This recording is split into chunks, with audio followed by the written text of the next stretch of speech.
آمرہ کو لے کر تو بھاگنے لگا، لیکن باقی تینوں لڑکیاں ناتواں اور زخمی تھیں۔ وہ تو چل بھی مشکل سے پا رہی تھی، تو ہاتھ کے ساتھ بھاگنے کا تو سوال ہی نہیں تھا۔ گورکھ دندے کی مانند بنی اس جگہ سے وہ جلد از جلد نکلنا چاہتا تھا۔ پلٹ کر دیکھا بھی نہیں تھا کہ وہ ان تینوں سے کتنا آگے نکل چکا تھا۔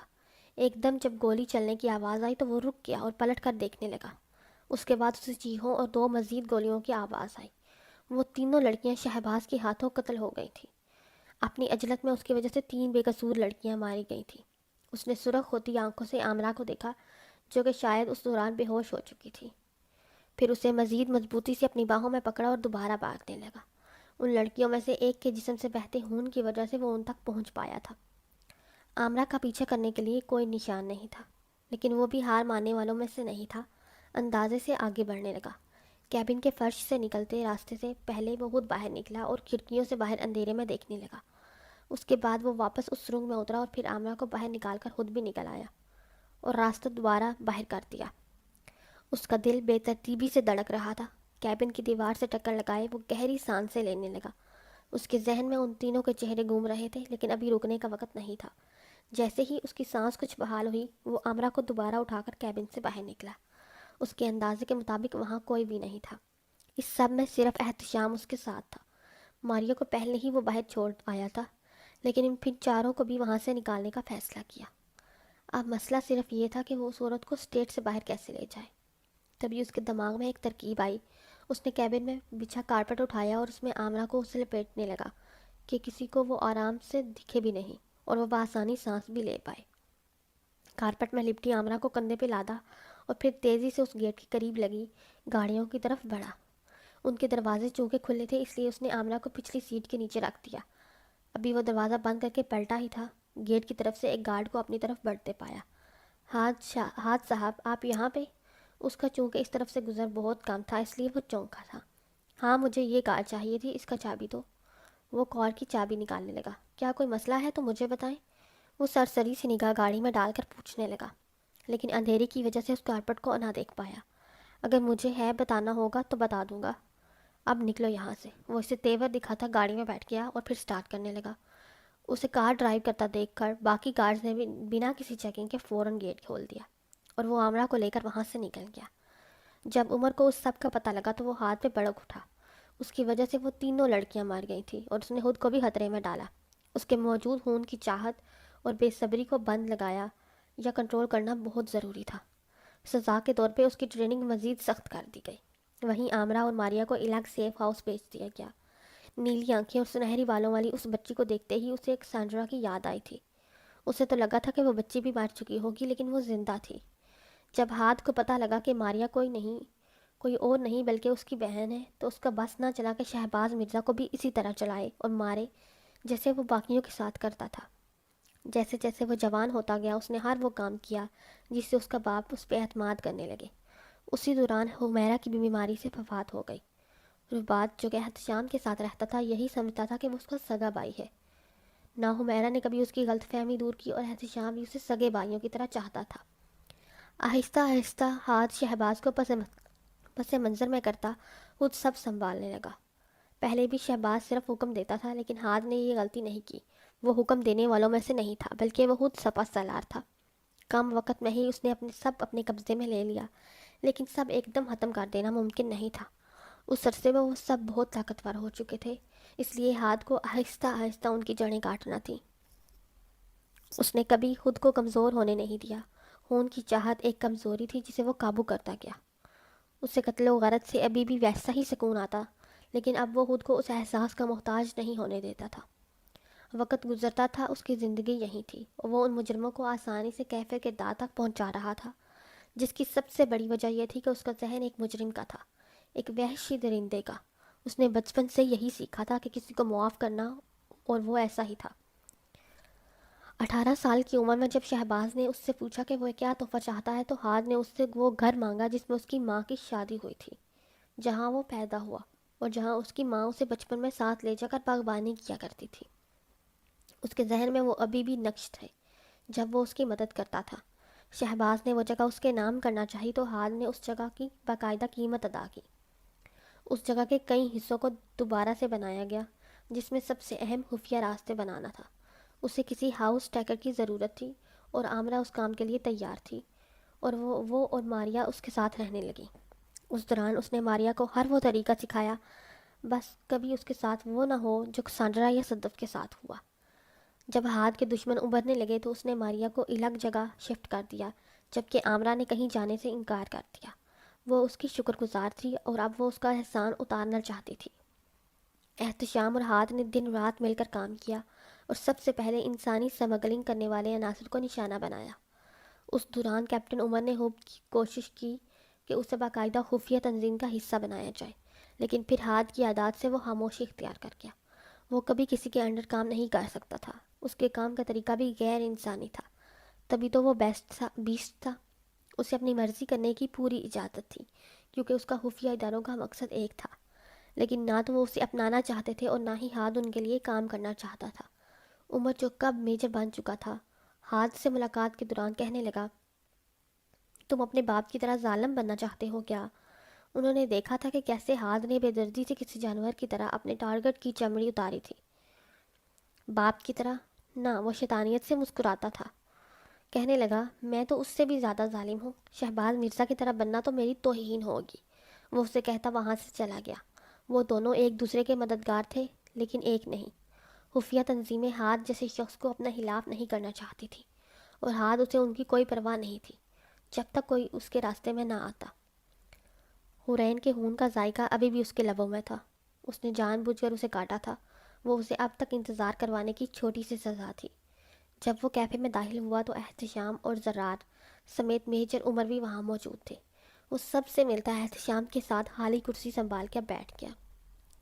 جب سے اسے شہباز کے اس شخص سے روابط کا علم ہوا تھا، احتشام اس کے فون کالز کو ٹیپ کیا تھا۔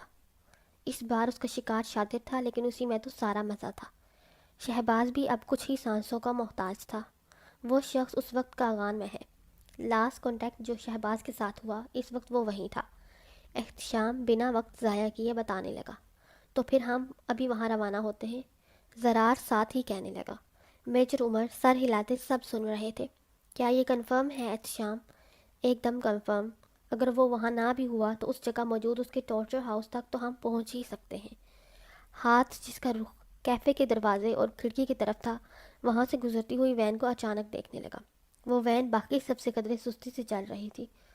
اس کی چھٹی حص فوراً کٹ کی۔ ہم پہ نظر رکھی جا رہی ہے۔ ابھی وہ اتنا ہی کہہ سکا جب اس وین کا دروازہ کھلا، جس میں موجود شخص نے ان کی طرف فائرنگ شروع کر دی۔ میجر عمر جو کہ ہاتھ کے قریب ہی بیٹھے تھے، ہاتھ انہیں تیزی سے کھینچتا نیچے گر گیا۔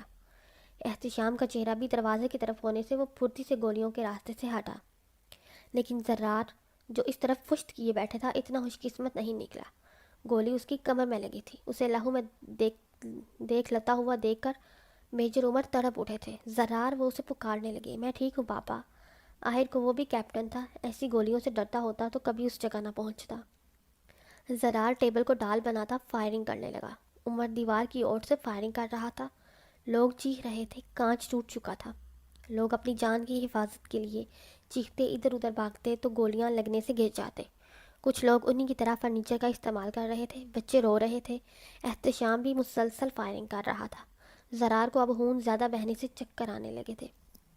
ہاتھ ہاتھ! احتشام زرار کی مدد کرنے کے لیے اس کا نام چلا رہا تھا، لیکن وہ وہاں ہوتا تو جواب دیتا۔ ان کی گولیاں بھی ختم ہو رہی تھیں۔ اس نے جیسے ہی میجر عمر کو دیوار کی اوٹ کے پیچھے کیا، وہ خود کیفے کا بیک ڈور کی طرف بھاگا۔ وہ دروازہ پچھلی گلی میں کھلتا تھا، وہاں سے وہ کیفے کے مین ڈور کی طرف بھاگا تھا۔ وہ شخص آٹومیٹک ہتھیار سے ان پہ فائرنگ کر رہا تھا۔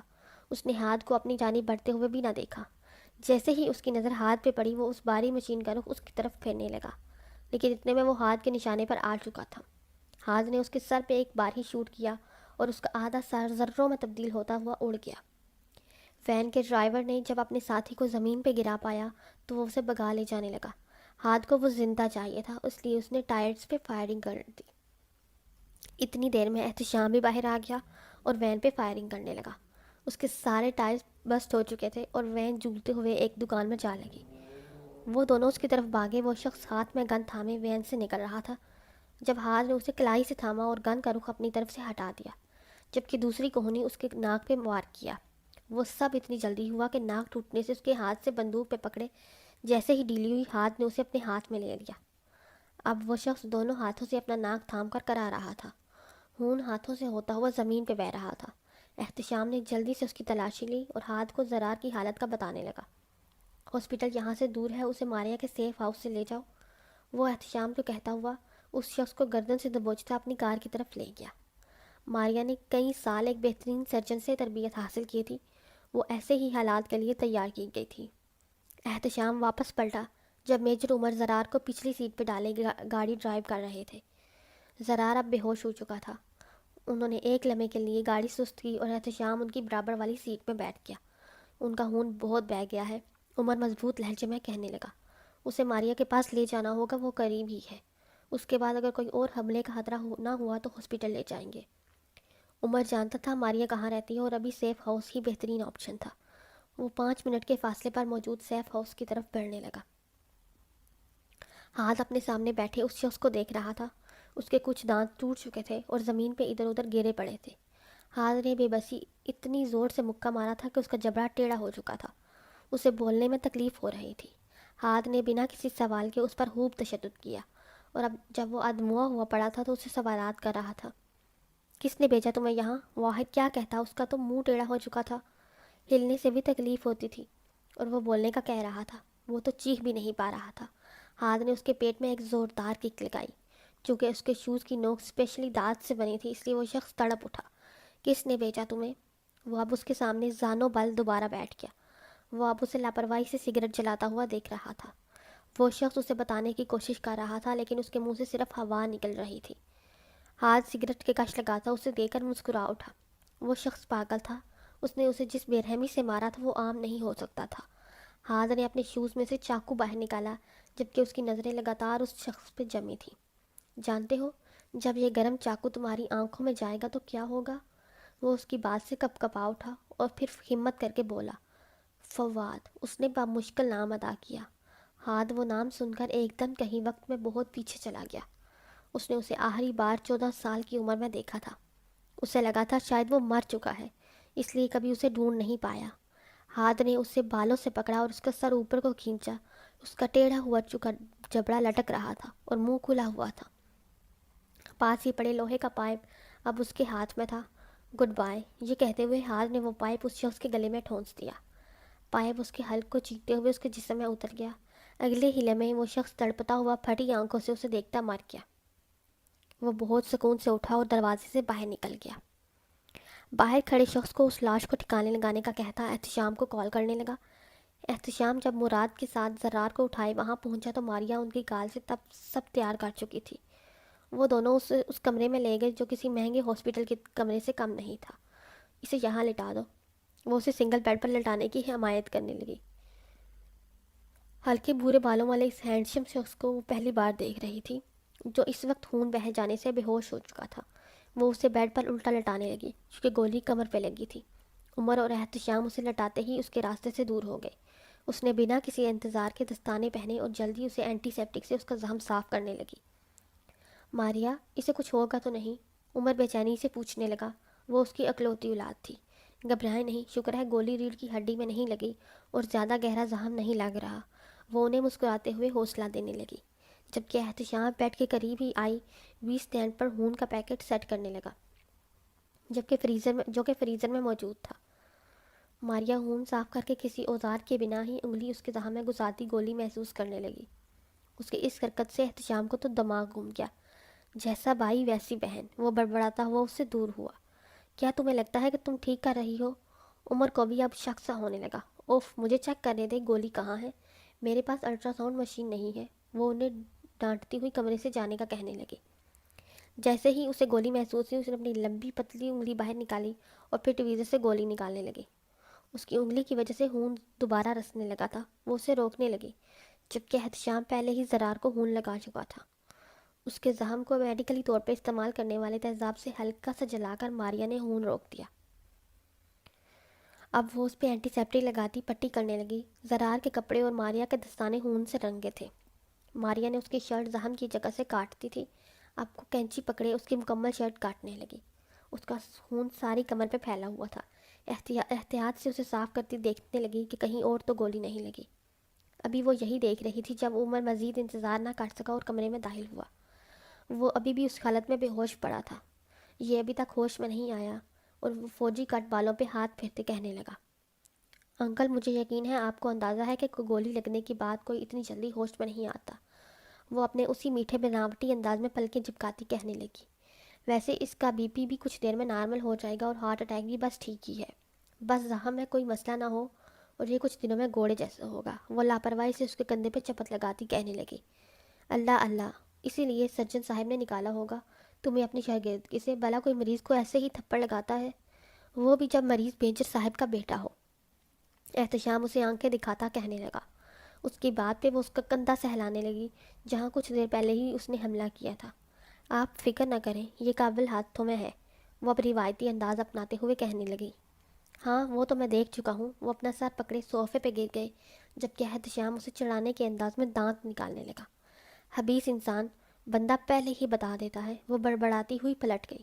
احتشام جو کچھ کہنے ہی لگا تھا، ہاتھ کا نمبر فون پہ دیکھ کر کمرے سے نکل گیا۔ ہاں ہاتھ، کیا بتایا اس شخص نے؟ اسے فواد نے بھیجا تھا، مجھے لگا کہ وہ مر چکا ہے۔ دوسری جانب سے جواب موصول ہوا۔ اس کی بات پہ احتشام کچھ دیر خاموش رہا۔ ہاتھ مجھے کچھ بتانا ہے۔ ہاں بولو۔ جب میں شہباز مرزا کا فون ٹیپ کر رہا تھا تو مجھے پتہ لگا کہ ہم جس شخص کو اتنے عرصے سے ڈھونڈ رہے ہیں وہ کوئی اور نہیں، فواد ہے۔ کیا؟ وہ غرایا تھا۔ ہاں، وہ اسے اسی نام سے مخاطب کر رہا تھا۔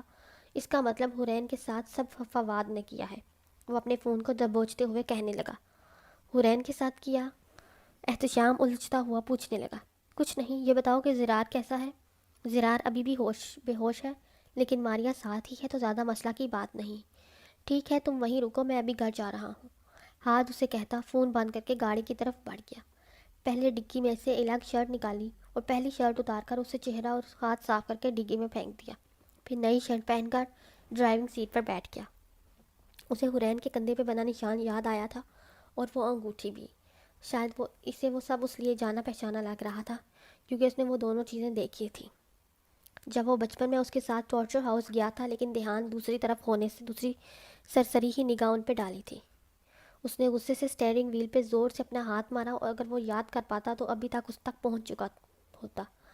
زرار اپنی ٹیم اور احتشام کے ساتھ کاغان جانے والا تھا، لیکن اب معاملات بدل گئے تھے۔ حرین کی وجہ سے یہ مسئلہ ذاتی حیثیت اختیار کر گیا تھا۔ وہ میجر عمر کو کال میں لانے لگا۔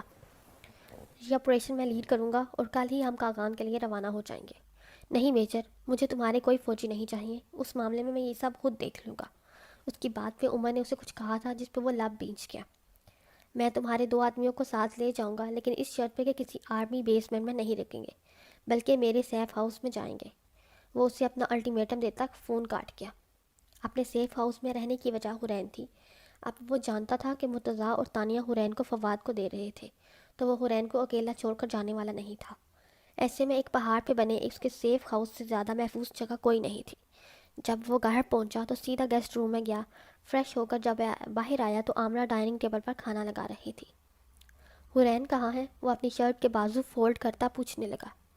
حرین صاحب تو باغیچہ میں ہے شاید۔ وہ اس کی بات سنتا ہال کے اس دروازے کی طرف بڑھنے لگا جو باغیچہ میں کھلتا تھا۔ آمرہ؟ جی حاج صاحب۔ حرین کے کچھ کپڑے پیک کر دو، سردی کی مناسبت سے ہم کل کہیں باہر جا رہے ہیں۔ تم اور سوزی باقی لڑکیوں سمیت سیف ہاؤس میں ہی رہنا اس دوران، سمجھی؟ جی ٹھیک ہے۔ آمرہ کو عادت تھی اس طرح کے حکم کی۔ وہ جانتی تھی اگر ہاتھ نے سب کو سیف ہاؤس سے نکلنے پہ منع کیا ہے تو کوئی اہم معاملہ ہی ہوگا۔ وہ اسے آرڈر دیتا حرین کی طرف چل دیا، اور آمرہ دل میں دعائیں کرتی اپنا کام کرنے لگی۔ جب وہ گارڈن میں پہنچا تو حرین اس کے لگائے گلاب کے پودے کے سامنے کھڑی تھی، ہاتھ میں ایک گلاب پکڑے اس پہ لگے کانٹے توڑ رہی تھی۔ اس کی انگلی پہ بینڈیج لگا ہوا تھا۔ جیسے ہی حرین کو کسی کی نظریں خود پہ محسوس ہوئیں وہ پلٹ پڑی۔ ہاتھ دروازے کے پاس کھڑا خاموشی سے اسے دیکھ رہا تھا۔ وہ اسے دیکھ کر دوبارہ گلاب کی کانٹے چننے لگی، لیکن اب اس کا سارا دھیان ہاتھ کی طرف تھا۔ کب اسے ایک لمبا سا کانٹا چبھ گیا پتہ بھی نہ لگا۔ بس اس کی تکلیف سے اس نے وہ گلاب چھوڑ دیا۔ ہاتھ اس کی طرف بڑھنے لگا اور اس کا ہاتھ تھام لیا۔ پاکٹ سے رومال نکالا اور انگوٹھی سے بہتا خون کا قطرہ صاف کرنے لگا۔ کتنا عجیب تھا وہ شخص، صبح ہی انگلی کاٹ کر اتنا خون نکالا تھا اور اب وہ تھوڑا سا خون صاف کر رہا تھا۔ یہ اتنا گہرا نہیں ہے جتنا گہرا زخم تم نے مجھے دیا، وہ اپنی انگلی کی طرف دیکھتی کہنے لگی۔ ہاتھ کا موڈ تب سے خراب تھا جب سے اسے فواد کا علم ہوا تھا۔ وہ حرین کے قریب بڑھنے لگا تو اسے اس کے تاثرات ٹھیک نہیں لگے۔ وہ بھی قدم پیچھے کو اٹھاتی اب دیوار کے ساتھ چپکی ہوئی تھی۔ وہ اس کے سامنے کھڑا خاموشی سے دیکھ رہا تھا۔ حرین نظریں جھکا گئی، لیکن اس کی نگاہیں اسے ڈرا رہی تھی۔ تم بغیر کانٹوں کے پھول حاصل نہیں کر سکتی حور، وہ اس کے بینڈج لگی انگلی کو دے کر کہہ رہا تھا۔ ہاتھ کی بات سمجھ کر اس نے نگاہیں اٹھا کر اسے دیکھا۔ اگر میں وہ کانٹے چن لوں تو؟ اس نے حرین کے دونوں ہاتھوں کو اپنے ہاتھوں میں تھام لیا۔ تو وہ کانٹے تمہیں زخمی کر دیں گے، انہیں مت چنو۔ وہ اب اس کے چہرے کو اپنے ہاتھ میں تھامے کہہ رہا تھا۔ اگر نہیں چنوں گی تو بھی تو زخمی ہو جاؤں گی، وہ اس کی آنکھوں میں دیکھتی کہنے لگی، جب ہاتھ اس پہ جھکنے لگا۔ اگر احتیاط کرو گی تو نہیں ہوگی۔ ہاتھ کا چہرہ اس سے کچھ فاصلے پہ ہی تھا۔ حرین کو دکھ ہوا تھا، اس نے آنکھیں بند کر لیں۔ میں احتیاط نہیں کرنا چاہتی، اگر ان کانٹوں کو چن لوں گی تو وہ گلاب لاچار اور بے بس ہو جائے گا، ایک کمزور پھول۔ میں اسے لاچار نہیں کرنا چاہتی۔ اس نے ایک دم آنکھیں کھول کر ہاتھ کو دیکھا، جس کی سانس اور خوشبو وہ اب محسوس کر پا رہی تھی۔ وہ بس اتنا سا کہتا اس کے بال آزاد کرنے لگا۔ حرین کے بال اس کے چہرے پہ گرے تو وہ انہیں دھیرے سے ان کے دونوں کے درمیان سے ہٹانے لگی۔ وہ اپنی دھڑکن اس کے ساتھ ایک ہوتی محسوس کر رہی تھی۔ جب وہ اس کے مزید قریب ہونے لگا تو اس نے ہاتھ کے سینے پہ ہاتھ رکھ دیے اور اسے دور دھکیلنے لگی۔ اس نے تبھی حرین کے ہونٹوں کے نیچے زخم کے نشان پہ اپنے لب رکھ دیے تو وہ اس کی شرٹ کو اپنے ہاتھوں میں جکڑ کر رہ گئی۔ وہ ایک لمحہ نہ جانے کتنا طویل تھا یا کتنا چھوٹا، اسے نہیں پتہ چلا۔ وہ تو بس خود کو اس میں ڈوبتا ہوا، اس میں اترتا ہوا محسوس کر رہی تھی۔ کچھ دیر بعد اس نے اپنی پیشانی حرین کی پیشانی پہ ٹکا دی۔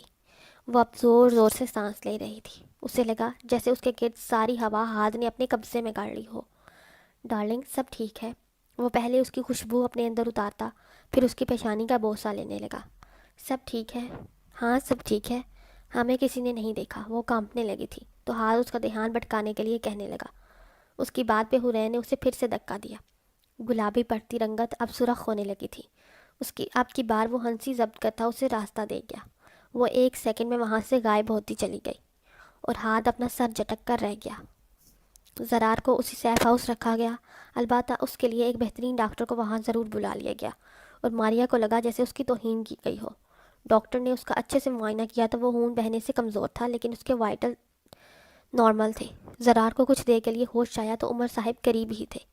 وہ کاوان آپریشن کے لیے پریشان تھا۔ جب عمر نے اسے بتایا کہ وہ ہاتھ لیڈ کرے گا، اسے دکھ ہوا کہ وہ خود نہیں جا پایا، لیکن خاموش ہو گیا۔ ڈاکٹر نے اسے نیند کی دوائی دی تاکہ وہ آرام کر سکے اور وہاں سے چلا گیا۔ ماریا اتنے عرصہ ہال میں بیٹھی اس ڈاکٹر کو مختلف طریقوں سے مارنے کا سوچتی رہی۔ احتشام کل ہاتھ کے ساتھ جا رہا تھا، ایسے میں میجر عمر ماریا کے ساتھ رکنے والے تھے، جس وجہ سے وہ کہیں بھی نہیں جا سکتی تھی۔ وہ تو ابھی سے بور ہونے لگی تھی تو اگلے 3 دن کیسے گزارتی؟ حرین جب اگلی صبح جاگی تو ہاتھ کو ڈریسنگ روم میں پایا۔ اس نے وقت دیکھا تو ابھی فجر بھی نہیں ہوئی تھی۔ وہ اٹھ کر ڈریسنگ روم کے دروازہ کی طرف بڑھ گئی۔ ایک بیگ میں وہ مختلف قسم کے ہتھیار رکھ رہے تھے۔ وہ چونک کر کچھ قدم پیچھے ہٹی۔ حور جی، اسے لگا کہ شاید وہ غصہ ہوگا۔ تیار ہو جاؤ، ہمیں کہیں جانا ہے، وہ اپنے نارمل لہجے میں کہنے لگا۔ حرین پوچھنا چاہتی تھی کہاں، کیوں، کب تک، لیکن اتنے سارے ہتھیار دیکھ کر خاموشی سے نکلنا ہی بہتر جانا۔ ہاتھ نے بیگ میں ہتھیار رکھ کر اپنی ایک پینٹ اور سویٹر ان کے اوپر رکھ دیے۔ انہیں کچھ ہی دیر میں نکلنا تھا اور حرین کو جتنا کم معلوم ہوا اتنا بہتر تھا۔ اس نے سائڈ پہ پڑا حرین کا بیگ بھی اٹھایا اور دونوں بیگ پکڑ کر پورچ میں گاڑی میں رکھایا۔ احتشام کو کال کر کے وہ آفس چلا گیا۔ اسے جانے سے پہلے کچھ کام نپٹانے تھے۔ وہ سیدھا شہباز مرزا سے فواد کا پتہ پوچھ کر اسے قتل کرنا چاہتا تھا۔ آخر اس کی وجہ سے حرین فواد تک پہنچی تھی، لیکن عمر کا ماننا تھا کہ وہ شخص ان کے کام آ سکتا ہے۔ وہ اس کے خلاف تھا، لیکن اس کا اور عمر کا رشتہ کچھ ایسا ہی تھا۔ کچھ معاملات اسے برداشت کرنے پڑتے تھے اور کچھ عمر کو۔ جب تک اس نے اپنا کام نپٹایا، حرین تیار تھی۔ وہ اسے بتانے کے لیے آفس کے دروازے پہ نوک کرنے لگی۔ آج تک وہ صرف ایک بار اس کے آفس میں گئی تھی۔ یہ دنیا اس نے حرین سے الگ رکھی تھی، اس میں اس کا کوئی کام نہیں تھا۔ وہ وہاں سے نکلتے خفیہ راستے کو چیک کرتا آفس سے نکل گیا۔ وہ ہال میں اس کا انتظار کر رہی تھی تو اس کا ہاتھ تھامتا وہاں سے چل پڑا۔ اس وقت اس کے ذہن میں صرف ایک شخص گردش کر رہا تھا اور وہ تھا فواد۔ باقی سب پس منظر میں چلا گیا تھا۔ انہوں نے آدھے سے زیادہ راستے بائی ایئر اور باقی بائی روڈ طے کیا تھا۔ حرین اس دوران صرف ایک ہی بار ہاتھ سے پوچھ پائی تھی کہ وہ کہاں جا رہے ہیں، لیکن اس کی خاموشی سے وہ سمجھ گئی کہ وہ اس سے ابھی ایسی کوئی بات نہیں کرنا چاہتا۔ وہ شرمندہ سی احتشام کو دیکھنے لگی جو اسے دیکھ کر مسکرانے لگا۔ تمہیں پتہ ہے ربات واپس لاہور چلا گیا ہے، وہ حرین کو بہلانے کے لیے بتانے لگا۔ کب؟ وہ اپنی زندگی میں اتنا کھو چکی تھی کہ اپنے ماں باپ یا دوست کوئی بھی اسے یاد نہیں رہے تھے، اور اب جب احتشام نے اس کا ذکر کیا تو اسے خود پہ شرمندگی ہونے لگی۔ ربات نے اس کی کتنی مدد کی تھی تو اس نے کبھی اسے سوچا بھی نہیں تھا۔ حرین نے ایک نظر ہاتھ کی طرف دیکھا جو کہ ڈرائیونگ کر رہا تھا۔ ربات کے ذکر سے بدلنے والے حرین کے تاثرات اس نے بیک میرر میں اچھے سے دیکھے تھے۔ حرین کے چہرے پہ دکھ دیکھ کر اس نے اسٹیئرنگ وہیل کو کس کر تھام لیا۔ حرین اس کی سرخ ہوتی آنکھیں نظر انداز کر کے دوبارہ احتشام کی طرف متوجہ ہوئی جو ہاتھ کے ساتھ فرنٹ سیٹ پہ بڑا جمع تھا۔ کب گیا وہ لاہور؟ کچھ دن پہلے ہی۔ وہ وہاں اپنی ڈگری حاصل کر کے اٹلی جانے کا ارادہ رکھتا ہے۔ احتشام کی آواز میں دکھ واضح تھا۔ اسے ربات کے اس فیصلے پہ تکلیف ہوئی تھی۔ حرین کے دل میں ٹھیس سی اٹھی تھی۔ یہ سب اس کی وجہ سے ہوا تھا۔ کیوں وہ اٹلی کیوں جا رہا ہے؟ جیسے ہی حرین نے یہ پوچھا، ہاتھ نے اس جھٹکے سے گاڑی کو موڑا۔ احتشام تو سنبھال گیا خود کو، لیکن حرین کا سر زور سے کھڑکی سے جا لگا۔ اس جھٹکے میں ان دونوں کے لیے واضح وارننگ تھی کہ اب وہ اپنی بیوی کے منہ سے کسی اور کا ذکر نہیں سننا چاہتا۔ حرین کو اس کی حرکت پہ بے حد غصہ آیا۔ آخر وہ سمجھتا کیا ہے خود کو؟ وہ اس کے سر کی پشت کو گھور کے اب کھڑکی سے باہر جھانکنے لگی۔ دھند کی وجہ سے وہ زیادہ دیر تک نہیں دیکھ پا رہی تھی۔ وہ لوگ اسلام آباد ایئرپورٹ پہ اترے تھے۔ اس کے بعد احتشام اور ہاتھ باری باری سے ڈرائیونگ کر رہے تھے۔ کراچی میں تو سردیوں کا موسم بھی ناکام ہی تھا، لیکن یہاں سخت سردی تھی۔ ہاتھ اور احتشام جیکٹ جبکہ حرین سویٹر پہنے ہوئے تھی۔ اس نے ہاتھ سے کھڑکی کا شیشہ صاف کیا اور باہر دیکھنے لگی۔ انہیں مسلسل 5 گھنٹے ہو چکے تھے ڈرائیو کرتے ہوئے، اور اب اسے نیند آنے لگی تھی۔ وہ سر دروازے سے ٹکا کر آنکھیں موند گئی۔ حرین، اسے کوئی ہلا رہا تھا لیکن وہ گہری نیند میں تھی۔ جب اس نے آنکھیں نہ کھولی تو ہاتھ نے اس کا ناک دبا دیا۔ وہ سانس رکنے سے ایک دم اٹھی۔ کیا حرکت ہے یہ؟ وہ غصہ سے بولی، جب خود پہ جھکے ہاتھ کو دیکھ کر گاڑی میں پیچھے کھسک گئی۔ وہ تیوری چڑھائے اسے دیکھ رہا تھا۔ گاڑی کسی جگہ رکی ہوئی تھی اور اس کے علاوہ خالی تھی، جبکہ ہاتھ اس کی سائڈ کا دروازہ کھولے اسے جگا رہا تھا۔ ہم یہاں 10 منٹ کے لیے رکے ہیں، فریش ہو جاؤ۔ وہ بے روحی سے اسے کہتا ہوا پلٹ گیا۔ آخر اب اسے کیا ہوا تھا؟ وہ دل ہی دل میں کہتی گاڑی سے باہر نکلی۔ پہلے تو ایک دم اس کی ٹانگوں نے اس کا ساتھ نہ دیا۔ وہ ایک ایک ٹانگ کو ہلا کر ان میں خون کی روانی درست کرنے لگی۔ پھر جب اسے سردی لگی تو اپنی بازوؤں کو خود کے گرد لپیٹ لیا۔ ہاتھ اس کے آگے آگے چل رہا تھا۔ کچھ فاصلے پہ ایک چھوٹا سا ہوٹل تھا۔ احتشام اس کے باہر چکر کاٹ رہا تھا، جیسے وہ اتنی دیر سے بیٹھ کر تھک چکا ہو۔ حرین ادھر ادھر کسی بورڈ کی تلاش کرنے لگی کہ شاید اسے علم ہو کہ وہ کہاں پر ہے۔ ہاتھ اسے ہوٹل میں ایک سائڈ پر لے گیا۔ وہ شاید واش روم تھا تو وہ فریش ہونے چلی گئی۔ احتشام آپس میں ہاتھ رگڑتا ہاتھ کے پاس آیا۔ کاغان میں اس وقت برف باری ہو رہی ہوگی، ایسے میں سیف ہاؤس پہنچنا مشکل ہوگا۔ میں حرین کو لے کر کہیں اور نہیں جاؤں گا، اور ویسے بھی سیکیورٹی ریزن سے وہ جگہ بہترین ہے۔ ہاتھ جیکٹ کے کالر کھڑے کیے احتشام کو بتا رہا تھا، مجھے تو بھوک لگی ہے۔ ہاں، حرین کو بھی بھوک لگی ہوگی۔ احتشام اس کی بات پہ مسکرا پڑا۔ تم رکو، پھر میں کچھ پیک کروا کر لاتا ہوں، ویسے بھی راستہ اب کم ہی ہے۔ حرین جہاں باہر آئی تو ہاتھ وہیں کھڑا تھا۔ وہ اسے نظر انداز کرتی آگے بڑھنے لگی۔ جب اس نے اس کی بازو تھام کر حرین کو اپنی طرف کھینچا، وہ ایک دم چیخ اٹھی جب ہاتھ نے اپنا برف جیسا ٹھنڈا ہاتھ اس کے لبوں پہ رکھ دیا۔ بہت فکر ہو رہی ہے تمہیں اپنے دوست کی؟ اس کا لہجہ پہلے کی طرح خشک تھا۔ حرین اپنے منہ کے اس کے ہاتھ سے دور ہٹاتی اسے دیکھنے لگی۔ وہ جیلس ہو رہا تھا، کہیں کسی کونے سے اس کے دل نے سرگوشت کی۔ ہاں، میں ہوں پریشان اس کے لیے۔ ابھی وہ اتنا ہی کہہ پائی تھی جب اپنی غلطی کا احساس ہو گیا۔ ہاتھ ان لوگوں میں سے نہیں تھا جنہیں تنگ کیا جا سکے، کیونکہ اسی لمحے حرین کی پتلی گردن اس کے ہاتھ میں تھی اور ہاتھ کے چہرہ اس کے قریب۔ میں اپنی چیز شیئر نہیں کرتا حرین، کبھی بھی کسی طرح نہیں، اس لیے اپنی سوچ اور زبان کو لگام دو، کیونکہ میرا طریقہ تمہیں پسند نہیں آئے گا ڈارلنگ۔ یہ کہتے ہوئے اس نے حرین کا گلا ہلکا سا دبایا تھا اور اس کی آنکھیں پھیل گئیں۔ وہ بے ترتیب دھڑکن سے اسے دیکھ رہی تھی۔ تبھی حرین کی نظر دوسری طرف سے آتے احتشام پہ پڑی۔ ہاتھ جانتا تھا کہ احتشام ان کی طرف بڑھ رہا ہے۔ ایک لمحے کے لیے اس کے چہرے پہ مکروہ مسکراہٹ پھیلی، اور اگلے ہی لمحے اس نے اپنی بات ثابت کرنے کے لیے حرین کو گلے سے کھینچ کر اپنے قریب کیا اور چوم لیا۔ حرین کے رونگٹے ایک دم کھڑے ہوئے تھے اور ہاتھ نے اسے جھٹکے سے چھوڑا۔ احتشام کچھ فاصلے پہ منہ کھولے کھڑا تھا اور اسے ہاتھ کی حرکت پہ یقین نہیں آ رہا تھا۔ وہ پلٹ کر اسے گھورتا وہاں سے چل دیا۔ احتشام سے کچھ قدم فاصلے پہ رک گیا۔ شام، تمہارے بھائی کا ذکر آئندہ میری بیوی کے سامنے نہ ہو۔ اس کی بات پہ وہ اسے گھورنے لگا، لیکن وہ اسے نظر انداز کرتا آگے بڑھ گیا۔ پہلے تو حرین کو یقین نہیں ہوا، جب اس کی نظر شرمندہ کھڑے احتشام پہ پڑی تو اس کی آنکھیں ڈبڈبانے لگی۔ وہ گاڑی کی طرف بھاگ گئی۔ ہاتھ نے یہ جان بوجھ کر کیا تھا، وہ اسے احتشام کے سامنے شرمندہ کر گیا تھا۔ اس نے دروازہ کھولا تو گاڑی کھل گئی تو وہ شکر کرتی اس میں بیٹھ گئی اور اپنے ہاتھ کی پشت سے ہونٹ رگڑنے لگی۔ دوسری طرف ہاتھ سکون سے اسے دیکھتا سگریٹ کے کش لگا رہا تھا۔ جب وہ سگریٹ ختم کر چکا تو احتشام کو سر سے اشارہ کرتے ہوئے گاڑی کی طرف بڑھنے لگا۔ گاڑی میں ایک عجیب سی سچویشن بن چکی تھی۔ احتشام ڈرائیونگ سیٹ سنبھال کر اس پہ بیٹھ گیا، جبکہ ہاتھ پیچھے حرین کے ساتھ بیٹھ گیا۔ اس نے اپنا بازو حرین کے پیچھے سیٹ پر ٹکا لیا تھا، جبکہ اس کا گھٹنا بار بار حرین کی ٹانگ کو چھوتا۔ وہ اس کی طرف پشت کیے سمٹ کر بیٹھی تھی، پھر بھی بار بار اس کا ہاتھ اس کے بالوں کو چھو رہا تھا۔ وہ شیشہ میں اسے گھور رہی تھی اور اپنا آنسو چھپا رہی تھی۔ کچھ دیر بعد ہاتھ نے ایک بیگ اس کی گود میں رکھا۔ تمہیں بھوک لگی ہوگی؟ اس کی آواز سے کب سے چھایا سکوت توڑا تھا۔ وہ اسے بنا کچھ کیے باہر تکتی رہی۔ وہ لوگ مینسیرا کراس کر چکے تھے۔ وہ اسے سخت الفاظ میں منع کرنا چاہتی تھی، لیکن ڈر رہی تھی کہ کہیں ہاتھ اس کی مزید انسلٹ نہ کرے، اس لیے اس میں سینڈوچ اور پانی کی بوتل نکال کر دوبارہ کھڑکی کی طرف پلٹ گئی۔ جب وہ لوگ کاغان ویلی داخل ہوئے تو گاڑی کچھ دیر کے لیے رک گئی۔ ان کی کار سے کچھ فاصلے پہ ایک اور گاڑی تھی۔ ہاتھ اور احتشام دونوں کار سے اتر کر ان کی طرف بڑھ گئے، جبکہ حرین وہیں بیٹھی سب دیکھتی رہی۔ دوسری گاڑی میں 2 لوگ سوار تھے۔ انہوں نے آپس میں کچھ باتیں کی جنہیں وہ نہیں سن پا رہی تھی۔ پھر احتشام اور ہاتھ واپس آ گئے۔ وہ ایک بار پھر اپنی منزل کی طرف روانہ تھے۔ اب وہ دوسری گاڑی بھی ان کے پیچھے تھی۔ وہ سب اسے پریشان کر رہا تھا، لیکن خاموش رہنے کے لیے اپنا ہونٹ چبانے لگی۔ ہاتھ اب دوبارہ ڈرائیونگ کر رہا تھا۔ حرین اب پہاڑی سلسلہ دیکھ سکتی تھی۔ وہ اسی طرف روانہ تھے۔ برف نے انہیں ڈھک رکھا تھا، جیسے ان سب نے سفید چادر اوڑھ لی ہو۔